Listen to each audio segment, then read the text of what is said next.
পুরো মধ্যপ্রাচ্য জুড়ে চলছে তৃতীয় বিশ্বযুদ্ধের উত্তেজনা। আমাদের হাতে এসেছে গুরুত্বপূর্ণ আপডেট আন্তর্জাতিক সংবাদ। শুরুতেই থাকছে অবশেষে ইসরায়েলের বিরুদ্ধে সাহসী সিদ্ধান্ত জর্ডানের। এবারে জানিয়ে দিব ইসরায়েলের হামলায় নিহত হননি খামেনির উপদেষ্টা শামখানি। আরও জানাবো দখলদার ইসরায়েলি বাহিনীর হামলায় আহত ইরানি শীর্ষ কমান্ডার সাদমানির মৃত্যু, প্রতিশোধের অঙ্গীকার। এদিকে ইউক্রেনের সবচেয়ে বড় বিমান হামলা চালালো রাশিয়া, প্রতিরোধের সময় ধ্বংস F-16 যুদ্ধবিমান।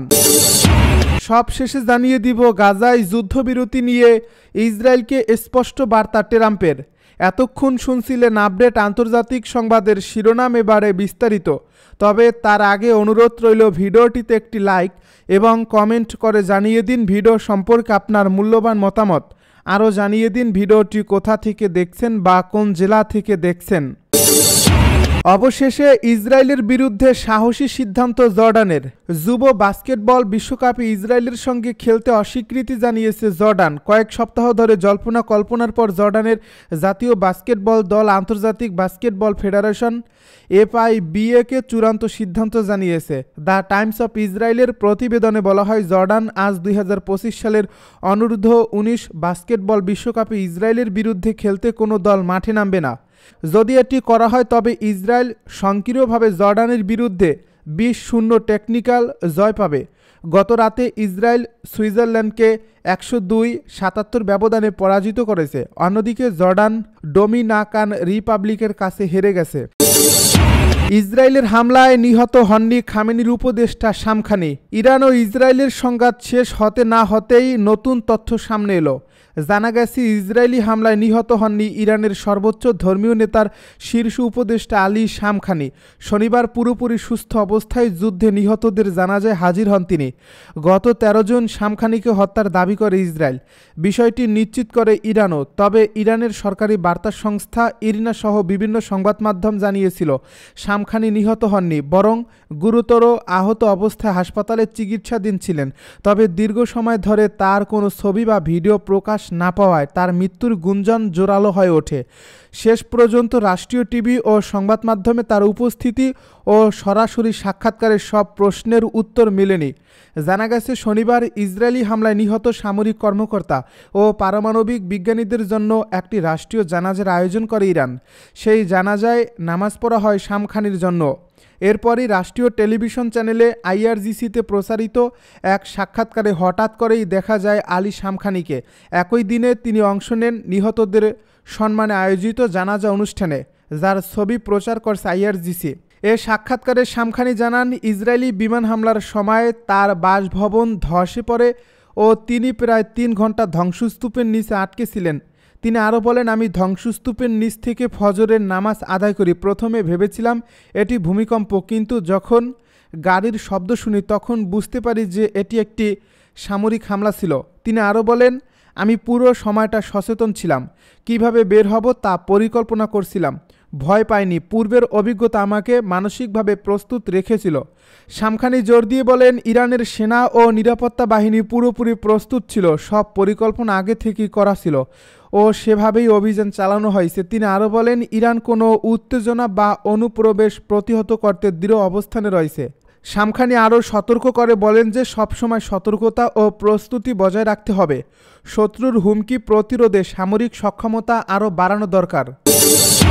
ইসরায়েলি হামলায় আহত ইরানি শীর্ষ কমান্ডার সাদমানির মৃত্যু, প্রতিশোধের অঙ্গীকার। ইরানে ইসরায়েলের সামরিক হামলায় আহত দেশটির সবচেয়ে ঊর্ধ্বতন সামরিক কমান্ডার মেজর জেনারেল আলী সাদমানি মারা গেছেন।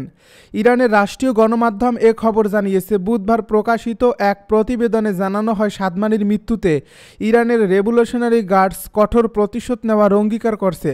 সাদমানি ইরানের যুদ্ধকালীন চিফ অফ স্টাফ এবং রেভলিউশনারি গার্ডস কমান্ডো সেন্টারের প্রধান ছিলেন। গত 17 জুন ইসরায়েলের প্রতিরক্ষা বাহিনী IDF সাদমানিকে হত্যা করেছে বলে দাবি করেছিল। তবে ইরানের পক্ষ থেকে তখন সাদমানির মৃত্যু নিয়ে কোনো বিবৃতি দেওয়া হয়নি। এবার ইরানের রাষ্ট্রীয় গণমাধ্যম তার মৃত্যুর খবর নিশ্চিত করে জানালো। ইরানের খাতাম আল আনবিয়া সদর দপ্তরের কমান্ডার মেজর জেনারেল গোলাম আলী রশিদ ইসরায়েলের হামলায় নিহত হওয়ার পর আলী হামদানিকে এই পদে নিয়োগ করা হয়েছিল। খাতাম আল আনবিয়া ইরানের রেভলিউশনারি গার্ডের নির্মাণ ও প্রকৌশল শাখা। এর অধীনে রেভলিউশনারি গার্ড এবং নিয়মিত ইরানি সেনাবাহিনী উভয়ই যৌথভাবে সামরিক অভিযান পরিকল্পনা করে থাকে। ইউক্রেনের সবচেয়ে বড় বিমান হামলা চালালো রাশিয়া, প্রতিরোধের সময় ধ্বংস F-16 যুদ্ধবিমান। ইউক্রেনের উপর আছড়ে পড়ল একের পর এক রাশিয়ার ক্ষেপণাস্ত্র। ইউক্রেনের এক আধিকারিককে উদ্ধৃত করে সংবাদ সংস্থা রয়টার জানিয়েছে, গত 3 বছরের মধ্যে সবচেয়ে বড় আকাশপথে হামলা চালিয়েছে রাশিয়া। রবিবার রাতে এই হামলা চালানো হয়েছে বলে খবর। শুধু ক্ষেপণাস্ত্র নয়, ড্রোন হামলাও চালিয়েছে রুশ সেনা, এমনই খবর রয়টার সূত্রে। ইউক্রেন সেনা সূত্রে দাবি করা হয়েছে, রুশ হামলা প্রতিরোধ করার সময় একটি F-16 যুদ্ধবিমান ধ্বংস হয়েছে, এক পাইলটের মৃত্যু হয়েছে বলেও খবর। স্থানীয় কর্তৃপক্ষ জানিয়েছেন, পশ্চিম, দক্ষিণ এবং মধ্য ইউক্রেনে রাতভর বিমান হামলা চালিয়েছে রাশিয়া। ড্রোনের পাশাপাশি ক্রুজ এবং ব্যালিস্টিক ক্ষেপণাস্ত্র ছুড়ছে তারা। রুশ হামলায় ইউক্রেনের বেশ কিছু ঘরবাড়ি এবং অবকাঠামো ক্ষতিগ্রস্ত হয়েছে, মৃত্যু হয়েছে অন্তত 6 জনের। 2022 সালের 24 ফেব্রুয়ারি সরকারি টেলিভিশন চ্যানেলে জাতির উদ্দেশ্যে বক্তৃতায় কিয়েভের বিরুদ্ধে সামরিক অভিযানের ঘোষণা করেছিলেন রুশ প্রেসিডেন্ট ভ্লাদিমির পুতিন। সেই থেকে হামলা পাল্টা হামলায় বিধ্বস্ত 2 দেশ। গাজায় যুদ্ধবিরতি নিয়ে ইসরায়েলকে স্পষ্ট বার্তা ট্রাম্পের। ইরান ইসরায়েলের মধ্যে যুদ্ধবিরতি কার্যকরের পর এবার গাজায় যুদ্ধবিরতি নিয়ে সরব হয়েছেন মার্কিন প্রেসিডেন্ট। অবরুদ্ধ গাজা উপত্যকায় 20 মাস ধরে চলা বর্বরতার ইতি টানার বার্তা দিয়েছেন তিনি। রোববার নিজের সামাজিক মাধ্যম ট্রুথ সোশ্যালে দেওয়া এক পোস্টে গাজায় যুদ্ধবিরতির বার্তা দিয়ে ট্রাম্প লিখেছেন, গাজায় চুক্তি করুন, জিম্মিদের ফিরিয়ে আনুন। যদিও এই বার্তায় নির্দিষ্টভাবে গাজার স্বাধীনতাকামী গোষ্ঠী হামাস বা দখলদার ইসরায়েলের নাম উল্লেখ করেননি ট্রাম্প, তবে পোস্টের ভাষা দেখে ধারণ করা হচ্ছে ট্রাম্প ইসরায়েলকে উদ্দেশ্য করে এই বার্তা দিয়েছেন। আন্তর্জাতিক অপরাধ আদালতে যুদ্ধাপরাধ এবং মানবতা বিরোধী অপরাধে অভিযুক্ত ইসরায়েলি প্রধানমন্ত্রী বেনিয়ামিন নেতানিয়াহু নিজের মসনদ টিকিয়ে রাখতেই গাজার যুদ্ধবিরতির চুক্তি চাচ্ছেন না বলে জানিয়েছেন এক জিম্মির মা। এদিকে মার্কিন বার্তা সংস্থা এপি জানিয়েছে, দখলদার ইসরায়েল ও হামাস যুদ্ধবিরতি চুক্তি করার দ্বারপ্রান্তে রয়েছে। এমন সময় ট্রাম্পের এই পোস্ট বিবাদমান পক্ষ দুটির উপর দ্রুত যুদ্ধবিরতির ব্যাপারে সম্মত হতে চাপ বাড়াবে। ইসরায়েলি এক কর্মকর্তা এপিকে বলেছেন, আগামী সপ্তাহে নেতানিয়াহুর যুক্তরাষ্ট্র সফরের পরিকল্পনা করা হচ্ছে, যা ইঙ্গিত করছে নতুন যুদ্ধবিরতি চুক্তি নিয়ে কাজ চলছে। তবে নাম গোপন রাখা এই কর্মকর্তা এই সফরের আলোচ্য সূচির ব্যাপারে কোনো কথা বলতে চাননি। রাশিয়ার হামলা ঠেকাতে গিয়ে ইউক্রেনের F-16 যুদ্ধবিমান বিধ্বস্ত, পাইলট নিহত।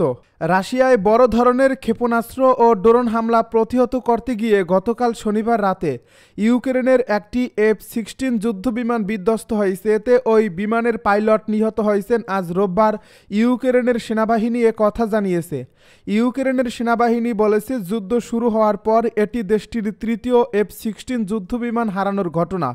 বার্তা প্রদানের অ্যাপ টেলিগ্রামে এক পোস্টে ইউক্রেনের বিমান বাহিনী বলেছে, পাইলট তার যুদ্ধবিমানে থাকা সব অস্ত্র ব্যবহার করে 7টি বিমান হামলা প্রতিহত করেছেন। শেষটি ঠেকাতে গিয়ে তার বিমান ক্ষতিগ্রস্ত হয় এবং নিচে নেমে যেতে থাকে। বিমানটি যেন লোকালয়ে না পড়ে তা নিশ্চিত করতে পাইলট সেটিকে একটি জনবসতি এলাকা থেকে দূরে সরিয়ে নিয়ে যান, কিন্তু তিনি যুদ্ধবিমান থেকে বের হওয়ার সময় পাননি। ইউক্রেনের সেনাবাহিনী বলেছে, রাশিয়া রাতে 477টি ড্রোন ও 60টি বিভিন্ন ধরনের ক্ষেপণাস্ত্র ছুড়েছে।